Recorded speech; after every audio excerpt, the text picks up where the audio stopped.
Sir Chiranjeevi గారి మీద social మీడియాలో ఒక అసభ్యకరమైన పోస్టులు వెలువడుతున్నాయి. ఇది డీప్ ఫేక్ అని చెప్పేసి అనే ఒక సాఫ్ట్వేర్ ద్వారా వస్తుంది. అయితే దీని నేపథ్యం ఏంటి? అసలు ఎందుకు ఇలా స్టార్స్ మీదే అందుట్లోనూ మెగాస్టార్ మీద ఎందుకు ఇలాంటి కామెంట్లు ఇలాంటి జరుగుతున్నాయి? ఏమండి 10 మందికి అన్నం పెట్టేవాడు, 10 మంది వైద్యం కోసం 10 మంది ప్రాణం కాపాడేవాడు. బాధ ఉంది అంటే కొనిదల ఫ్యామిలీ ఉన్నాము అన్న ఒక భరోసా ఇచ్చేవాడు. అలాంటి వాళ్ళ మీద ఏదైనా కుట్ర పన్నితే పురుగులు గేరిపోతారు. ఒకటి కాపోడికి ఒకటి తెలుసు, ప్రాణం పెట్టడం తెలుసు, కాపాడడం తెలుసు, ఆదుకోవడం తెలుసు, వెన్నుపోటు పడడం రాదు. ఒక మాట మీకు అసెంబ్లీలో చిరంజీవి గారు అన్న మాట గుర్తుపెట్టుకో. జగన్మోహన్ రెడ్డిని పడగొడతా అన్నాడు, నేను నిలబెడతా అన్నాడు. నేను పడగొడతా అన్నాడు, నేను నిలబెడతా. చంద్రబాబు నాయుడు గారు జైల్లో ఉంటే ఎస్ నా సపోర్ట్ నేనుంటున్నా, ఎవరు రాని ఎవరు రాకపోయి చంద్రబాబు నాయుడు గారు ఎంతో మంది తిన్నారు ఉన్నారు, ఎంతో మంది వచ్చారు పోయారు, కానీ ఒక్కటే పవన్ కళ్యాణ్ గారు బేషత్తుగా నేను ఉన్నాను మీకు అన్నాను. ఇది కాపోడి సత్తా, ఇది కొనిదల ఫ్యామిలీ సత్తా. అంటే ఎందుకు చెప్తున్నానంటే ఈ మాట, ఎందుకు మాట వచ్చిందంటే మంచి చేయడమే తెలుసు కాపుడికి, చెడు చేయడం రాదు. ప్రాణం పెట్టడమే తెలుసు, గవర్నమెంట్ నిలబెట్టడమే తెలుసు, మనిషిని కాపాడడమే తెలుసు. అది చిరంజీవి గారి నైజం. ఆయన మీద కుట్ర పన్నేవాడు ఎవడైనా నిజంగా ఆయన ఒక్క మాట ఇలా కనుసైక్ చేస్తే ఆడు తునకలు అయిపోతాడు. కానీ ఆయన ఒక్కటే చెప్తాడు, చట్టాన్ని మన చేతుల్లోకి తీసుకోవద్దు, న్యాయాన్ని మన చేతుల్లో తీసుకోవచ్చు. యాజ్ పర్ లా, చట్టం ప్రకారం మనం లోబడి ఉండండి. నెంబర్ 1. నెంబర్ 2, అందుకే ఆయనే స్వయంగా వెళ్ళి కంప్లైంట్ ఇచ్చి సజ్జనార్ గారికి, అలాగే కోర్టులో వేసి, అలాగే సైబర్ క్రైమ్ కంప్లైంట్ ఇవ్వడం జరిగింది. అందుకే అభిమానులకు ఒకటే చెప్తాడు, ఆకలంటే అన్నం పెట్టండి, నా పేరు మీద ఆకలంటే అన్నం పెట్టండి, రక్తదానం చెయ్యండి, ప్రాణం కాపాడండి, మంచి చేయడానికి ప్రయత్నం చేయండి, చెడు చేయడానికి ప్రయత్నం చెయ్యొద్దు. ఇది చిరంజీవి గారి మాట, చిరంజీవి గారి నైజం. కొన్ని వేల మందికి దానం చేస్తూ, కొన్ని వేల మందికి మంచి చేస్తున్న వ్యక్తి బాగుండాలని మనం కోరుకోవాలి. నిండు నూరేళ్ళు నీ కుటుంబం బాగుండాలని మనం కోరుకోవాలి. ఆయన మీద మీరు డీపేక్ చేసి, ఆయన మీద మీరు అసభ్యకర పోస్టులు పెట్టి, ఆయన మీద మీరు ఇబ్బంది పెట్టాలని చూస్తే అది అనైతికమే కాదండి, చాలా చాలా నీచం. ఇలాంటి వాడిని ఏం చేయాలంటే, నేను ఇప్పుడు మనం అసభ్యకరంగా మనం మాట్లాడకూడదు, కానీ ఆడు గడ్డి తినడానికి నేను గడ్డి తినాల్సిన అవసరం లేదు. అసభ్యకరంగా పెట్టిన వాడిని ఏం చేయాలనేది ప్రజలు నిర్ణయిస్తారు. రెండోది, వాడు ఎవడో ఏంటో ఎక్కడో పోలీసులు తీసుకొస్తున్నారు.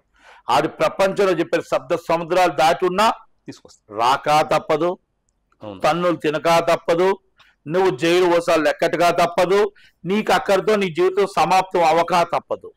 ఒకటి మాత్రం గుర్తుపెట్టుకోవాలా, కనబడకుండా నువ్వు ఎన్ని చేసినా ఏ నాటికైనా నువ్వు కనబడగా తప్పదు, ఏ నాటికైనా జైలుకి వెళ్ళగా తప్పదు, ఏ నాటికైనా నువ్వు రోడ్డు మీద అసలు చిరంజీవి గారి మీద ఇగో ఈ పెట్టిన వ్యక్తి వీడేలా అంటే ఛీ అని ఉమ్ము ఊసి ఆ రోడ్డు మీద నువ్వు కూర్చుంటే ఏది అంటే నిన్ను చూడటానికి కూడా అసహించుకునే రోజు నీకు వస్తుంది, నీ ఫ్యామిలీకి వస్తుంది. అది గుర్తుపెట్టుకో అని చెప్తున్నాను.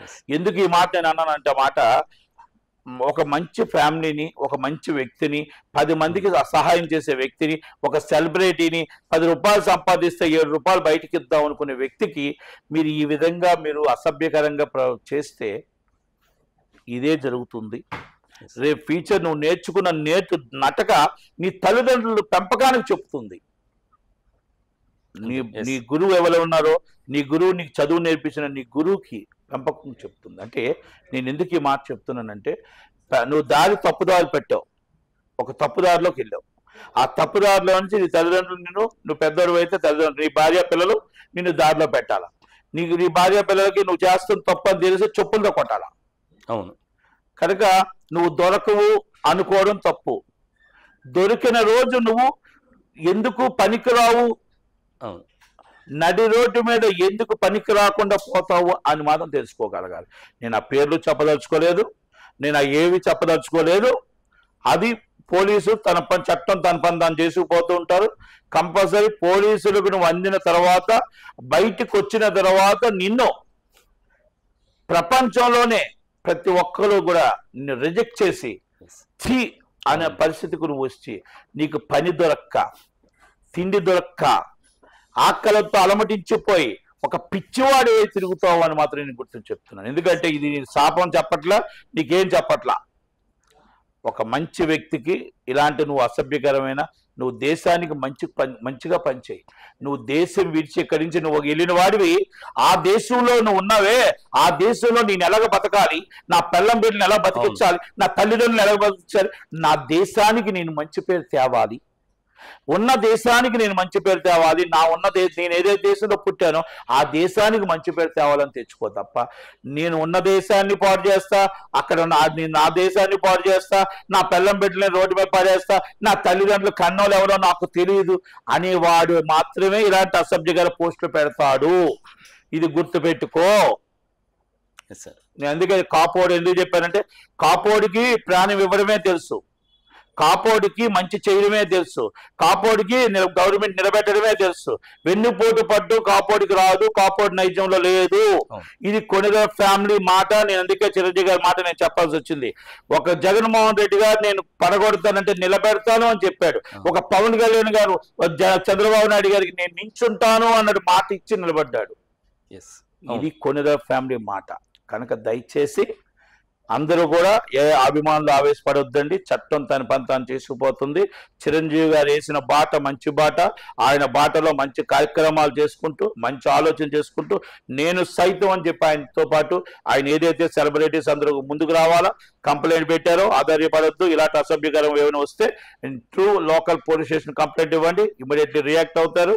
సప్త సముద్రాల్లో ఉన్నా కూడా ఇలాంటి పోస్టులు పెట్టేవాడు తీసుకురాక తప్పదు, వాడు శిక్ష అనుభవించక తప్పదు. Thank you very much.